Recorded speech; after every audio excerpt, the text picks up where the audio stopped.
বিএনপিকে বলা হচ্ছে যে বিএনপি অনেক নাকি চাঁদাবাজিতে জড়িয়ে গেছে এবং বিএনপি ম্যাসিভলি তারা বহিষ্কার করছে। এখন এর বেশি বিএনপির পক্ষে আর কি বা করার সক্ষমতা আছে? তারা বলছে এদেরকে ধরুন, এদেরকে আপনি ব্যবস্থা নেন, তাদেরকে কারাগারে ভরেন। কিন্তু কয়জন বিএনপির কর্মীকে তারা আটক করেছে চাঁদাবাজির পরবর্তী সময়? আপনি দেখেছেন এগুলো ইচ্ছা করে তারা চাচ্ছে যে বিএনপির এরা চাঁদাবাজি করুক, এরা আরো ঝামেলা করুক চাঁদাবাজি এবং করলে আরো আবার লালমনিরহাটের পাটগ্রামের মতো ঘটনা যদি ঘটে, মানে ঘটেছে তো যে তাদেরকে ধরলে তারা আবার বিএনপির লোকজনকে আবার প্রভাব খাটিয়ে ছাড়িয়ে নিয়ে আসছে, থানা ঘেরাও করছে, এরকম ঘটনা তো হচ্ছে না। কিন্তু তারপরে তো এটার দায় তো সরকারকে নিতে হবে, কারণ বিএনপি তো এখনো রাষ্ট্রীয় ক্ষমতায় নেই। রাষ্ট্র ক্ষমতায় তো এখন রয়েছে ডক্টর ইউনূসের সরকার। অতএব যা দায় দায়িত্ব এটা তো এই স্বরাষ্ট্রমন্ত্রীকে নিতে হবে, পুলিশের আইজিপি কে নিতে হবে।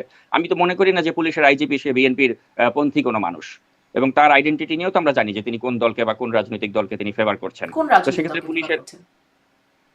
এটা এটা এখন আমি যদি আপনাকে লাইভ টক শোতে বলি, এই পুলিশের আইজিপি যিনি রয়েছেন বর্তমানে, তিনি এটা সকলেই জানেন। এবং পুলিশেরও যারা, আপনি জানেন যে পুলিশ নিয়ে সবচেয়ে বেশি রিপোর্ট আমি করেছি শেখ হাসিনা শাসনামলের সময়, সেই বেনজির থেকে শুরু করে হারুন।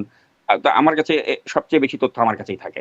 তো আমি জানি যে পুলিশের আইজিপিটাকে কোন কারণে বসানো হয়েছে, কারণ ইতিপূর্বে যিনি আইজিপি ছিলেন বলা হচ্ছিল যে তিনি হয়তো বিএনপি পন্থী, এ কারণে তাকে সরিয়ে দিয়ে জামাতপন্থী একজনকে বসানো হয়েছে। আবার জামাতপন্থী যাকে বসানো হয়েছে তার 14 গোষ্ঠী অর্থাৎ তার স্ত্রী এবং তার পুরো পরিবারটা হচ্ছে আওয়ামী লীগের সাথে জড়িত। এবং এ কারণেই তাকে বসানো হয়েছে এখানে, যে তিনি আওয়ামী লীগের যারা স্থানীয় লোকজন রয়েছেন গোপালগঞ্জে তাদেরকে তিনি সুযোগ সুবিধা দিচ্ছেন। তিনি পাশাপাশি তার যে শ্যালক, তিনি আওয়ামী লীগের রাজনীতির সাথে প্রত্যক্ষভাবে জড়িত ছিলেন, এবং এটা নিয়ে আমি আমার ফেসবুকে আমি পোস্টও করেছি, টকশোতে আমি বলেছি। কিন্তু কথা হচ্ছে এগুলো বলে আমার লাভ নেই, কারণ আলটিমেটলি একজন জামায়াতপন্থী লোককে আমাদের আইজিপি করা হয়েছে। তো এখন এই জামায়াতপন্থী লোক তিনি তো চাবেনই যে বেশি বেশি করে বিএনপির লোকরা বিশৃঙ্খলা তৈরি করুক। এতে ওই তিনি যেই রাজনৈতিক দলটাকে পছন্দ করেন তাদেরকে একটা সুবিধা দেওয়া হচ্ছে। এবং আমি যে বললাম, আমি অন রেকর্ডই আপনাকে এই কথাটা বললাম, এবং পারলে কেউ আমার এই কথাকে মিথ্যা প্রমাণ করুক যে পুলিশের আইজিপি এখন মিস্টার কোন বাহার। রকম পন্থা ছাড়া মানুষ কি করে খুঁজে বের করবে? মানে সেই যে বেগম জিয়ার কথা, পাগুলা শিশু ছাড়া কেউ নিরপেক্ষ নয়, মানে এরকম পন্থা ছাড়া মানুষ কোথায় পাওয়া যাবে? না, এখন তো প্রত্যেকেরই একটা রাজনৈতিক মানে প্রত্যেকের একটা নিজস্ব রাজনৈতিক মতাদর্শ থাকতেই পারে। কিন্তু কথা হচ্ছে আপনি যখন একটা সরকারি একটা জায়গায় আপনি বসবেন, আপনাকে তো ওই শপথ নিতে হবে যে আপনি অনুরাগ বিরাগের বশবর্তী হয়ে কিছু করবেন না। তো তখন তো আপনাকে ওইভাবেই নিজেকে পরিচালিত করতে হবে যে আপনার যতই আপনি বায়াস হন একটা রাজনৈতিক দলের প্রতি, কিন্তু যখন আপনি শপথ দিচ্ছেন, আপনি তারপরে যদি শপথ নেওয়ার পরে যদি আপনি কোন একটা রাজনৈতিক দলকে সুযোগ সুবিধা দেন, তাহলে আপনি শপথ ভঙ্গ করছেন।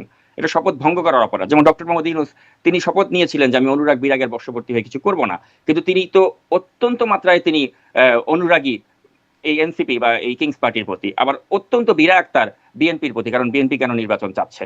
তো এই যে তিনি যে ইতিমধ্যে তিনি যে নিজেকে অনুরাগ এবং বিরাগের বশবর্তী হব না বলার পরেও যে তিনি এনসিপির প্রতি তার অনুরাগ আর বিএনপির প্রতি তার বিরাগ, এটা যে তিনি প্রমাণ করে দিচ্ছেন, এতেই বোঝা যাচ্ছে যে তিনি রাষ্ট্রের সবচেয়ে বড় পদে যিনি আছেন তিনি যখন শপথ ভঙ্গ করেন, সেখানে পুলিশের আইজিপি বা অন্য যারা রয়েছে তারা তো করবেই, তারা তো ওখান থেকে আশকারাটা পেয়ে যাচ্ছে। জি, তাহলে আসলে নিরপেক্ষ নির্বাচন সেটি একটা প্রশ্নবোধক চিহ্ন আছে।